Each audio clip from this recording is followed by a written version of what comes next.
बिस्मिल्लाहिर्रहमानिर्रहीम। अस्सलाम वालेकुम नाज़रीन, आप यूट्यूब चैनल देख रहे हैं। मैं इमरान खान हूँ। सबसे पहले जो वज़ीर आला की मुलाकात हुई कोर कमांडर से, उसके बारे में वज़ीर आला का मौक़िफ़ आया। उन्होंने कहा जी बिल्कुल मुलाकात हुई है और ये कोई ऑफिशियल मुलाकात नहीं थी।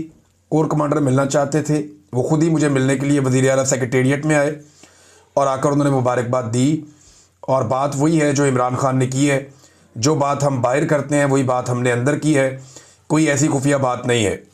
दूसरा ये पूछा गया कि ये फिर आपने बताया क्यों नहीं था, तो सुहेल अफरीदी साहब ने कहा जी कि मुझे अंदाज़ा नहीं था, यहाँ मुलाकात के लिए लोग आते रहते हैं, टेलीफोन आते रहते हैं लोगों के।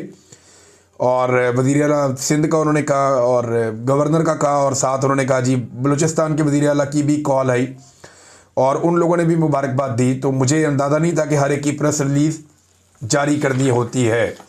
लेकिन सुहेल अफरीदी साहब को अब तो अंदाज़ा हो गया होगा कि कोर कमांडर से मुलाकात और बाकियों की टेलीफोन कॉल्स में बड़ा फ़र्क होता है और ये एक जैसी चीज़ें नहीं है।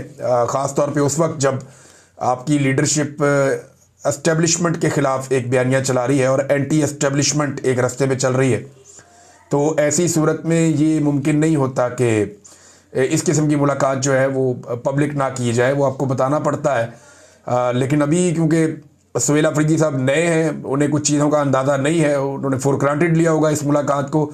वैसे भी उन्होंने अपने दफ्तर में बुला के मुलाकात की है, तो इससे उनकी इज़्ज़त में और उनके जो ओहदा है उसकी इज़्ज़त में इजाफा हुआ है।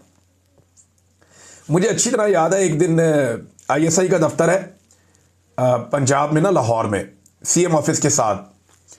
तो ये बात है सन 2010-11 की बात है गालिबन।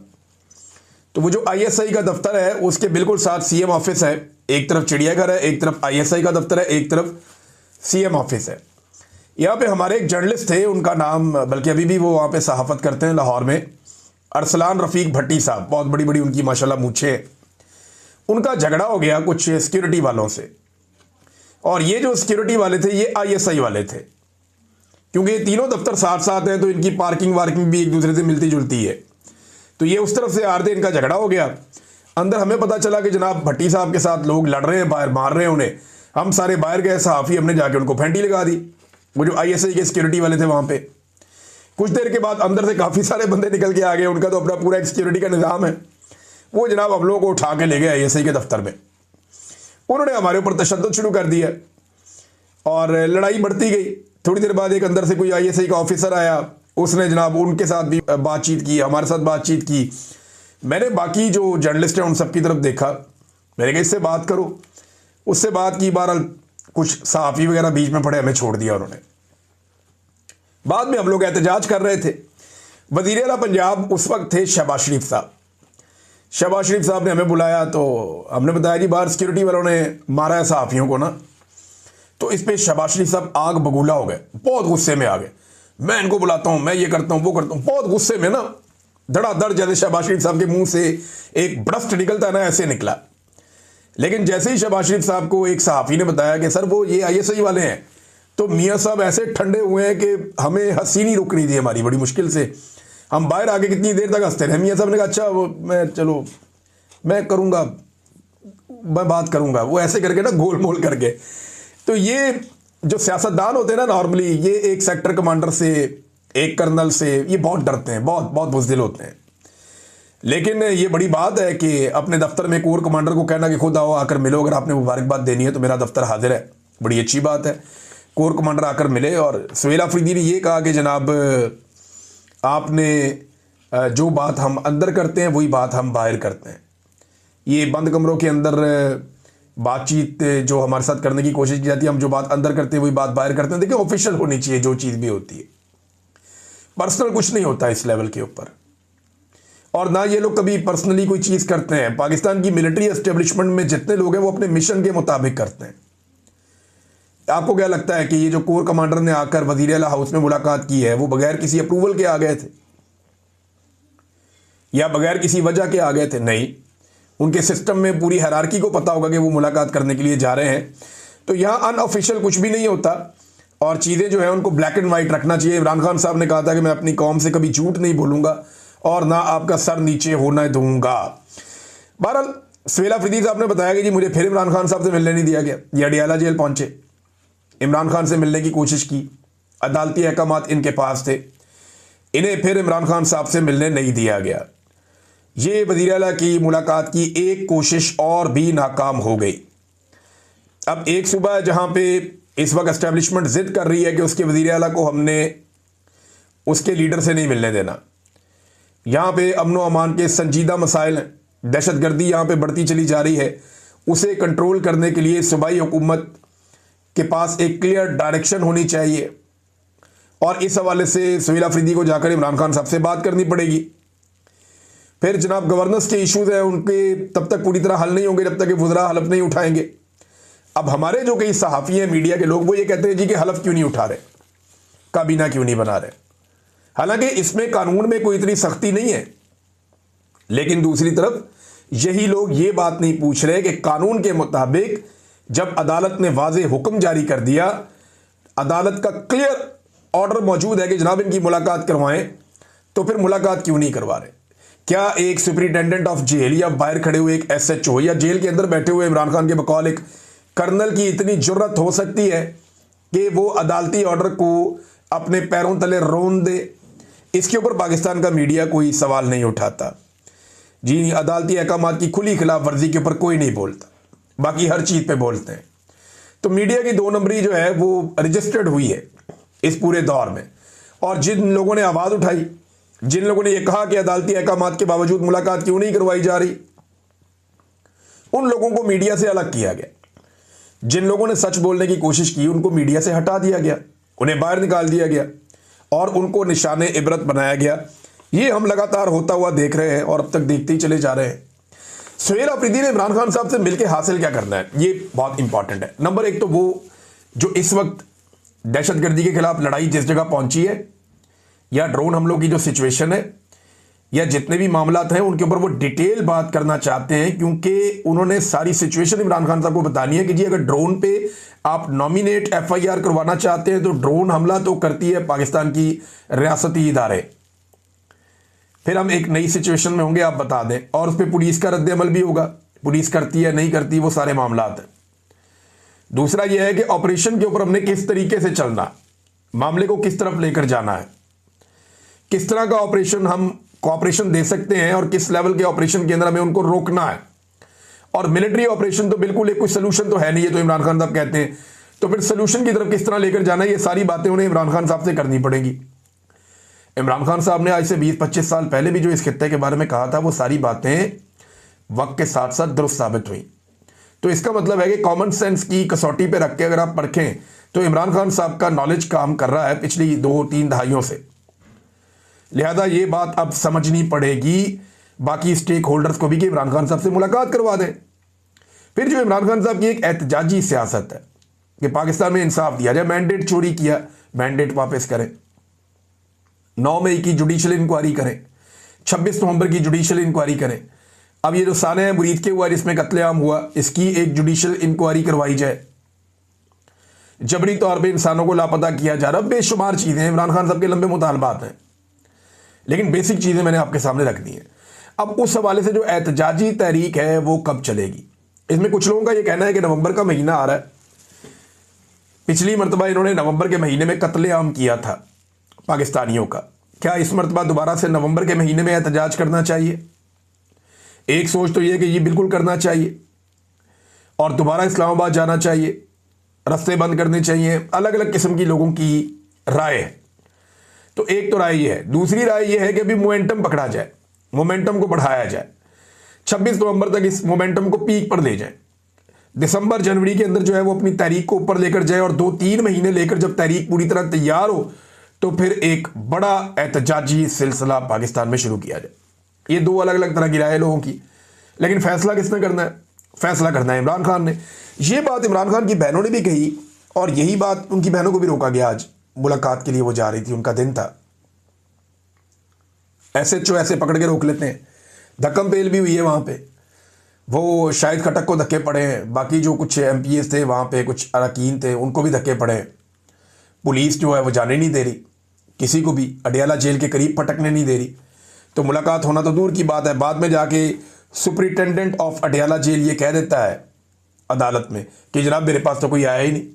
भाई वहाँ तक पहुँचेंगे तो आएंगे ना, वो उधर जाने ही नहीं देता कोई किसी को। तो नाज़रीन, यहाँ पे वज़ीर आला ने भी ये बात की और इमरान खान की बहन ने भी की कि बात तो बाहर आ ही जाएगी। यानी इमरान खान हमें क्या पैगाम देना चाहते हैं, उसका सिर्फ ये तरीका तो नहीं है कि सुहेल अफरीदी की इमरान खान से मुलाकात हो।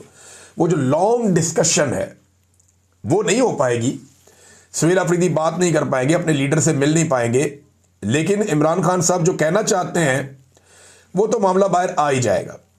वो किसी भी तरीके से आएगा, वो आ जाएगा। पाकिस्तान तहरीक इंसाफ इतनी गई गुजरी भी नहीं है, और वो ये क्लेम पहले भी करते रहे हैं कि इमरान खान साहब हमें जो बताना चाहते हैं वो हम तक बात पहुंच ही जाती है। नाज़रीन, एक तो ये मामला है कि वज़ीर आला बार बार कोशिश कर रहा है और उसे मिलने नहीं दिया जा रहा। दूसरा मामला, गज़ा में पाकिस्तानी फ़ौजियों की शमूलियत। गज़ा के अंदर एक्चुअली इसको ज़रा समझें थोड़ा सा मामले को, मैं आज आपके सामने इसके तमाम पहलू रख देता हूँ। नंबर एक, गज़ा के अंदर एक फ़ौज जा रही है जो स्टेबलाइजेशन लेकर आएगी। इस्तेहकाम लाने के लिए एक फ़ौज गज़ा में भिजवाई जा रही है। ये डोनाल्ड ट्रंप का और इसराइल का मिलकर एक फार्मूला है जिस पे अमल दरामद होने जा रहा है। अब इस फार्मूले में जो फ़ौज जा रही है उसमें पाकिस्तानी फ़ौज का नाम लिया जा रहा है। इसराइल ने कहा जी जो फ़ौजें हम अप्रूवल देंगे ना, जिन फ़ौजों की हम ये कहेंगे ये फ़ौजें आ जाएं तो उनको आप आने देंगे, जिनको हम कहेंगे नहीं आना उनको आप नहीं आने देंगे। यानी ईरान की फ़ौज पे इसराइल राज़ी नहीं होता कि ईरान की फ़ौज गज़ा में नहीं आनी चाहिए। इसी तरह इसराइल जो है वो यमन की फ़ौज पे भी राज़ी नहीं होगा। फिर तुर्की की फ़ौज पे उसने एतराज़ किया जी तुर्की की फ़ौज भी गज़ा में नहीं आनी चाहिए। बहुत सारे जो हैं वो मगरबी ममालिक हैं, उनकी फ़ौज को भी इसराइल पसंद नहीं करता कि वो गज़ा में आए, लेकिन पाकिस्तानी फ़ौज को इसराइल ने मंजूरी दी है। बकौल किसके? बकौल मार्को रूबियो के, उनको एतराज़ नहीं है, वो दे आर कंफर्टेबल, उन्हें प्रॉब्लम नहीं है अगर पाकिस्तानी फ़ौज आती है। लेकिन इसराइल कह रहा है जिसको हम कहेंगे वही आएगा, और पाकिस्तान के बारे में कोई एतराज़ नहीं है। जिनके बारे में एतराज़ है मैंने आपको बता दिया, तुर्की खास तौर पे उसमें एक मेन मुल्क है। तो इसराइल डिसाइड करेगा कि गज़ा में कौन कौन से मुल्कों की फ़ौजें आएंगी। एक तो ये बात होगी क्लियर। अब इसराइल ने एनओसी देना है जिस जिस मुल्क की फ़ौज ने वहाँ पर आना है। यहाँ पे कुछ अखबारात हैं वो ये दावा कर रहे हैं बैनुल-अक़वामी सतह पे, लेकिन कोई बड़ा अखबार ऐसा नहीं है, कोई ऐसे मुस्तनद ज़राए अभी तक मैदान में नहीं आए जो इसकी तस्दीक कर सके। लेकिन इसराइली अखबारात बड़े डेंजरस हैं। अगर ये चीज़ हुई है तो आने वाले दिनों में आपको इसराइली अखबारात बता देंगे। दावा ये किया जा रहा है कि आसिम मुनीर साहब ने जो मिस्र का, उर्दन का और सऊदी अरब का दौरा किया है, इसमें याद रखिएगा कि इन ममालिक ने, सऊदी अरब ने नहीं किया हुआ, इसराइल को तस्लीम किया हुआ है। तो आसिम मुनीर साहब का जो मिस्र का दौरा था, इसमें कुछ लोग कहते हैं कि उनकी कुछ मुलाकातें हुई हैं। अब ये दावा किया जा रहा है चंद तहरीरों में। अभी तक इसराइली अखबारात ने, अमरीकी अखबारात ने इसका जो है वो कन्फर्मेशन नहीं दी, ना किसी और दुनिया में ये छपी है। एक अफगानिस्तान टाइम्स है, वहाँ पे आई है, एक दो और जगह हैं, एक बिग न्यूज़ है, वहाँ पे कुछ जगहों पे ये खबर आई है। लेकिन इसकी कन्फर्मेशन आ जाएगी अगर ये सच्ची होगी तो। खबर ये दी जा रही है कि जनाब वहाँ पे कुछ इसराइलियों के साथ मुलाकातों में चीज़ें तय हो गई हैं, जिसके बाद इसराइल को अब पाकिस्तान की गज़ा में आमद पर कोई एतराज़ नहीं होगा। लेकिन चले मेन खबर की तरफ आते हैं। यहाँ पे ना दो तरह की खबरें आपके सामने रखी जा रही हैं। एक तो मैं आपको बताता हूँ कि सरकारी कैंप या मौजूदा रजीम इसके बारे में क्या कह रहा है कि पाकिस्तानी फ़ौज पहुँच जाए अगर गज़ा में, और अवामी कैंप इसके बारे में क्या कह रहा है अपोजिशन का, और होने क्या जा रहा है दरअसल ये भी मैं आपको बता देता हूँ। नंबर एक, जो सरकार है या सरकारी जो हमायती है उनका ये कहना है कि ये तो एक बहुत बड़ी सआदत है कि पाकिस्तानी फ़ौज अगर गज़ा में पहुंच जाती है तो ये इसको जोड़ेंगे बैतुल मक़दस के साथ, मस्जिद अल-अक़सा के साथ।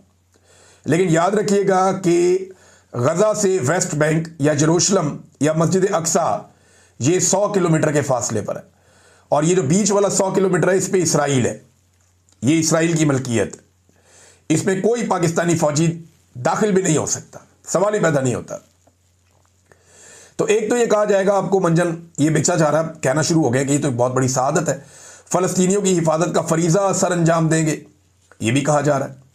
बैनुल-अक़वामी हैसियत में पाकिस्तान की इजाफा होगा, ये भी कहा जा रहा है, और उम्मत मुस्लिमा में पाकिस्तान का मुकाम बुलंद होगा, ये भी कहा जा रहा है। अब जो इसकी अपोजिशन है, जो दूसरी तरफ के लोग हैं या अवामी हल्के हैं, वो क्या कह रहे हैं? वो कह रहे हैं कि ये ट्रंप की इसराइल को महफूज बनाने की एक साजिश का हिस्सा है। नंबर दो, वो ये कह रहे हैं कि ये इसराइल को नहीं हमास को कंट्रोल करेगी। ये जो फौज जाएगी, मुख्तलिफ ममालिक के फौजियों पर मुश्तमिल जो फौज जाएगी, ये हमास को कंट्रोल करेगी, इसराइल को कंट्रोल नहीं करेगी। फ़लस्तीनियों की जो मज़ामत है वो हमेशा के लिए ख़त्म हो जाएगी, ये भी दावा किया जा रहा है। और इसराइल की मंजूरी से गजा जाने से सआदत हासिल नहीं हो सकती। अब दूसरी तरफ का मौक़िफ़ जो है वो ये है, होगा क्या वो आपको बाद में बताता हूँ, लेकिन अल्लामा राजा नासिर अब्बास साहब ने एक बड़ी ज़बरदस्त इसके ऊपर तहरीर लिखी है।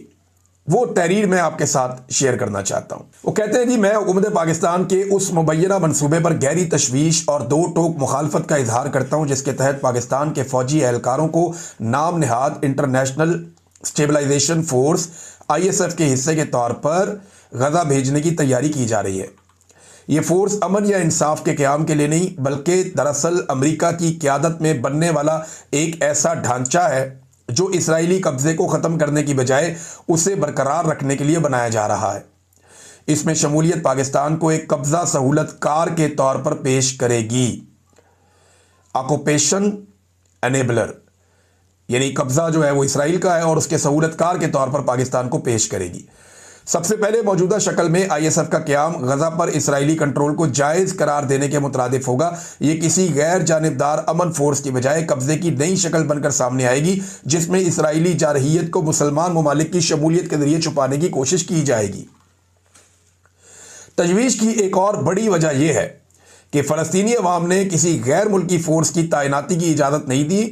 बगैर मकामी मंजूरी के किसी भी फौजी फोर्स की तैनाती बैनुल-अक़वामी कानून और अक़वाम मुत्तहिदा के अमन मिशन के बुनियादी उसूलों की सरी खिलाफ वर्जी होगी। गजा के अवाम ऐसी फोर्स को अमन लाने वाली नहीं बल्कि ज़बरदस्ती मुसल्लत करदा गैर मुल्की मौजूदगी के तौर पर देखेंगे जो इब्तदा से ही गैर कानूनी और नाकाबिल कबूल होगी। क्योंकि ISF के लिए कोई अक़वाम मुत्तहिदा की सलामती कौंसिल की बाकायदा मंजूरी मौजूद नहीं है, इसलिए ये फोर्स लाजमन अमरीकी क़यादत में काम करेगी जिससे इसकी गैर जानिबदारी ख़त्म हो जाएगी और वो वाशिंगटन और तिल अबैब के मफादात के ताबे होगी। रिपोर्ट्स के मुताबिक ISF को हमास को गैर मुसल्लह करने का इख्तियार दिया जाएगा, जो ना सिर्फ इश्तियाल अंगेज़ बल्कि अमली तौर पर नामुमकिन हदफ है।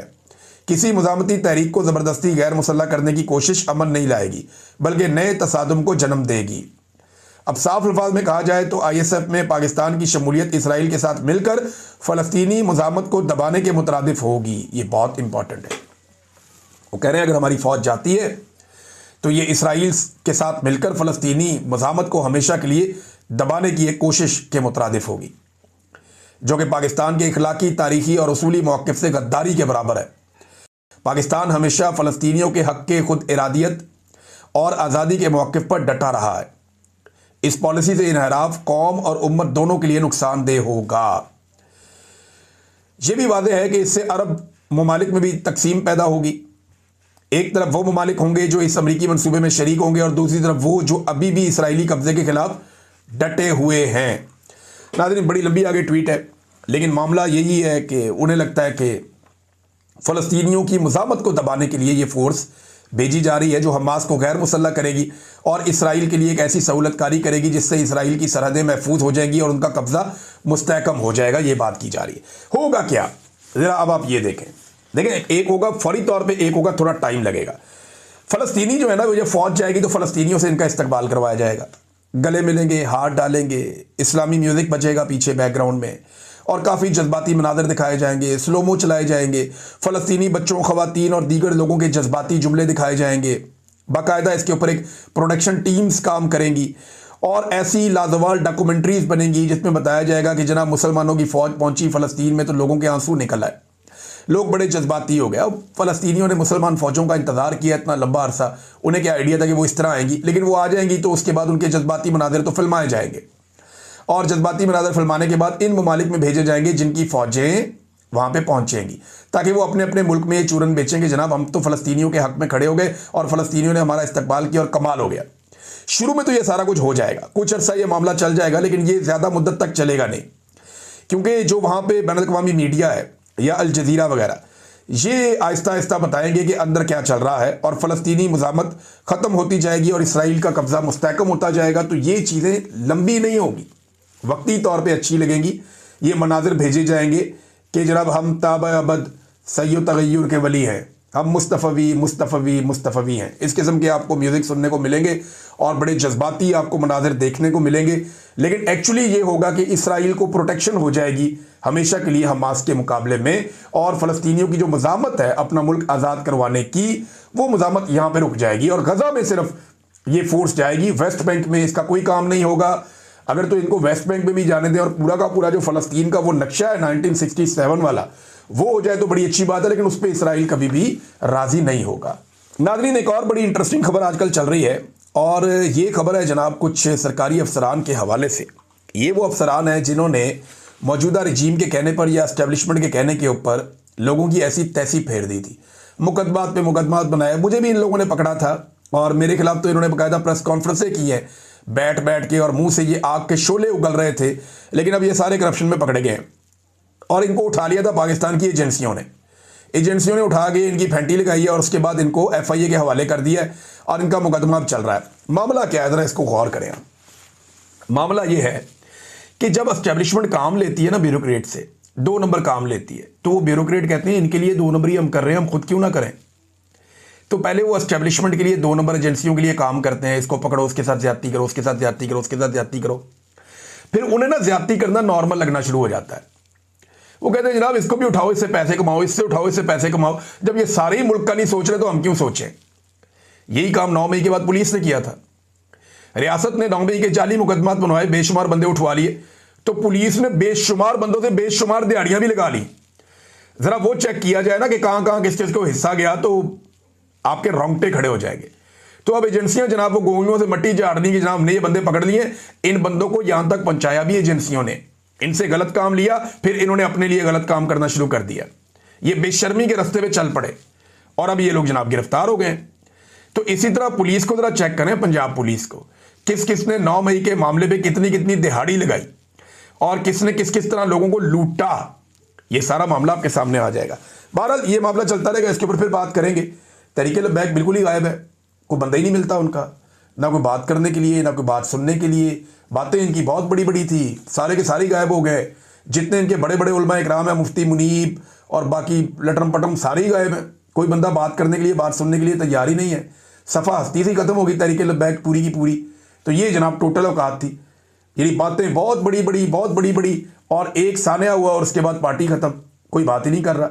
हुआ इनके साथ बहुत बड़ा जुल्म है, बहुत बड़ी ज्यादती है, बहुत बड़ा जबर इनके साथ हुआ है, इसकी किसी किस्म की कोई गुंजाइश नहीं है। लेकिन जो कुछ इन्होंने एस्टेब्लिशमेंट के साथ मिलकर किया, पाकिस्तान के साथ या पाकिस्तानियों के साथ, ये देखिए अब उन्हीं के साथ हो गया। और जो कुछ इन ब्यूरोक्रेट्स ने मिलकर किया एस्टेब्लिशमेंट के साथ, आज देखिए वो भुगत रहे हैं, क्योंकि वो भी 2 नंबरी के रास्ते पे चल पड़े ना। तो इंशाल्लाह ये सारे भुगतेंगे। अब तक के लिए इतना ही, अपना ख्याल रखिएगा, अपने चैनल का भी। अल्लाह हाफिज़।